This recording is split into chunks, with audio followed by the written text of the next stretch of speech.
Right, buddy, welcome back to the latest Manchester United news. Now we'll be talking the latest on Rasmus HOJLUND, some exclusive stuff on Carlos BALEBA, which we'll kind of talk about, Garnacho's exit, and much, much more. So, I'm going to start off by talking about the Rasmus HOJLUND stuff. Now, this came out from Ben Jacobs, who did an interview with United and MUFC today, and he said Rasmus HOJLUND is not just behind SANCHO and Xerxes. He might be in the views of Ruben Amorim, be actually behind other players as well. Now, we obviously had the talk. Manchester United's preference would be an exit for HOJLUND. The striker has to bite back and fight for his place or go. And then we had a couple of hours ago today, coming in from the Daily Mail, Fulham are showing tentative interest in Manchester United striker Rasmus HOJLUND. The Cottagers are waiting up a move for the Denmark international. Rodrigo Muniz is the subject of bid from Atalanta. So, again, HOJLUND could well be leaving Manchester United. Obviously, the player, again, it's an interesting one because what's coming out is United not reportedly forcing him out. But I think you can kind of see Ruben Amorim, ever since we signed SANCHO in the preseason game, he didn't get any minutes, and I think that's him kind of saying he wants to sell Rasmus HOJLUND. AC Milan have obviously been in talks with United for HOJLUND and have offered a £4.5 million loan fee with an option to buy. However, HOJLUND has been digging in his heels, saying he wants to stay and fight for his place despite the arrival of Benjamin Sesko. Fulham will need to know HOJLUND wants to come before making a suitable offer. So far, HOJLUND is backing himself to still make a contribution to Ruben Amorim's squad and ready to be regardless whether Sesko hits the ground running. So listen, HOJLUND wants to fight for his place. Again, it's something that you have to respect. I think ultimately Manchester United are eager to sell him, as he has struggled to convince them from when he signed from Atalanta. And hence they move a more prolific striker, Sesko. Obviously, you now want to add a midfielder as well. The article said some other things about SANCHO as well. But on HOJLUND, I think it'd be ideal for him to leave. I think it makes a lot of sense for Rasmus HOJLUND to leave the football club. United are not actively pushing him out, but again, they would be open to bids and would be open to him leaving. In terms of Jadon Sancho, again, you do wish him all the best if he does leave. Sorry, not HOJLUND, because again, ultimately he's a Manchester United fan. He's a player who wanted to be at the club. It just hasn't worked out quality-wise. And again, listen, if he stays at Manchester United, I think it'd be a mistake for him and also the club. They'd be paying him a lot of money. And also, I don't think he'd be getting regular minutes.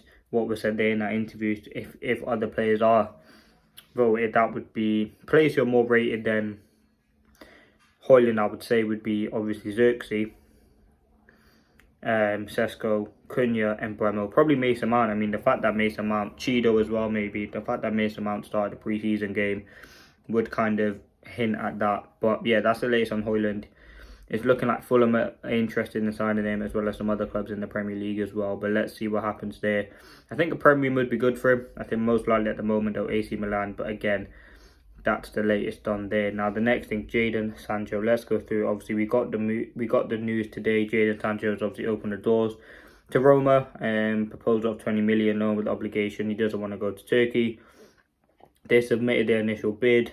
This comes from David Ornstein. AS Roma have made an official offer worth 20 million to sign Sancho on a permanent transfer. The bulk of the offer is a fixed upfront fee, which is inclusive of add-ons, but their acknowledgement that it would be a tricky deal to complete.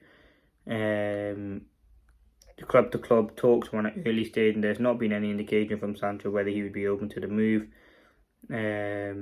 So let's see. I mean, Sancho just wants to probably just go to, I don't know, any other club really or he wants to find his dream club. I would want to know what it is. It's probably Dortmund, to be honest. Again, hopefully there are some big developments with Sancho from that bid that's come in from Roma, and hopefully it's accepted, whether it's on a loan with the obligation, and hopefully does well this so they do activate it. But we did the video earlier, bid going to come in from Roma to sign Jadon Sancho. Hopefully it's for 20 million. Again, that'd be good money to use for the BALEBA stuff, which we will talk about now. Now, it came out earlier from Foot Cameroon, who again were very reliable on reporting Carlos BALEBA to Lille when he went there, and also him to Brighton. They have said this. They have said Manchester United and Brighton have agreed a transfer for Carlos BALEBA. The Cameroon international will join Manchester United basically for 112 million euros. Now, it came out after that from kind of Nathan Salt in the Mail saying nothing has kind of been agreed yet. This has come out from Fabrizio. Brighton not giving an official price for Baleba, same as Caicedo. Manchester United working on the deal, in contact with its agent club to club, far from a solution. Now, again, we also had from Ben Jacobs, club to club discussions have started. The spending combined with talks on a possible move for Carlos Baleba at Brighton is greater than it was anticipated at the start of the window, and reverse on the idea United need to make sales first. It's led some with a line to the upper echelons of the club to believe Ratcliffe has sanctioned the push, knowing Amram needs a strong start to the campaign, otherwise faith in him and the football leadership. I mean, as well on this, the player, I think this is important. It's not choosing to close the door at all. Personal terms are not a problem. No European football for Manchester United this season for Baleba is not a problem. He would go to Manchester United immediately, I can guarantee that. But from club to club, we are still far from a solution. So United are fully focused on getting Baleba. And again, this will probably take majority of the window, even if we don't get him. I think negotiation is going to take a long time. This is what Ben Jacobs said. United working on the player side. They feel they got the buy-in. This is about dealing with Brighton. Even if Baleba pushes to the end, they won't change Brighton's perspective. The price for the midfielder will still be inflated. Talks have already started and will continue on club to club side. United don't have a price and Brighton still have a number internally. If you get within the ballpark of this number, they will sell, but you're bidding blind. So Brighton's stance on Baleba is not for sale. If they change their stance, then you might be looking at a package over 100 million. Manchester United like Adam Wharton. Amorim likes Casemiro. He wants Mane to stay, and at the moment Casemiro is still at the club. United could fail with Baleba and then bring in someone else for 30 to 40 million. That will still mean more challenges in getting Baleba this summer. Listen, for me, we're at a point now, would you rather not get a midfielder this summer and get Baleba next summer? Probably. But again, it's gonna be difficult to see Ugarte and Manu in there again, or Casemiro, whoever it is. Again, this Baleba deal does seem very, very tricky. There are other alternatives, but I just think, why not get Baleba? He's a perfect solution. He's ready, he's proven, and I think he's slotted into this Manchester United team. So why not go out and get him? Again, it's not as simple as that. It's a very, very difficult deal. I think United will still be negotiating and kind of understanding to see what can happen with Carlos Baleba, how quickly they can get this deal done in terms of what the price Brighton want as well. I think with Brighton, they haven't revealed what their price is yet, but that's why United are negotiating to kind of see what sort of price they can get him for. So yeah, let's see what happens with that. In terms of that thing that came out from the Cameroon, CM Foot Cameroon, I don't think that's the most reliable. But again, negotiations are still ongoing. Let's see what happens. We probably will get some huge updates in the next few hours or so. But yeah, that's the latest. United are still going for Baleba, club to club contact. They've got personal terms. Baleba's open to the move.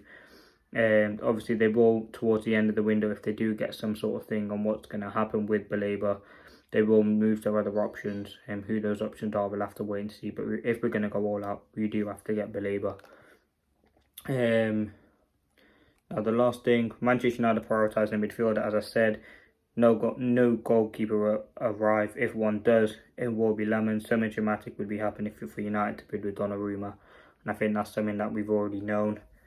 Garnacho is all in on Chelsea and doesn't want to stay at United. United want to sell Garnacho. I can only see one scenario at the moment, and that is Garnacho choosing Chelsea. And I think that's something that we know. I think if Garnacho is going to leave, he is going to go to Chelsea. We see how quickly that deal can materialise. Hopefully very, very quick. And you get Sancho and Garnacho gone. And then you will have some funds for a midfielder. But let's see what happens.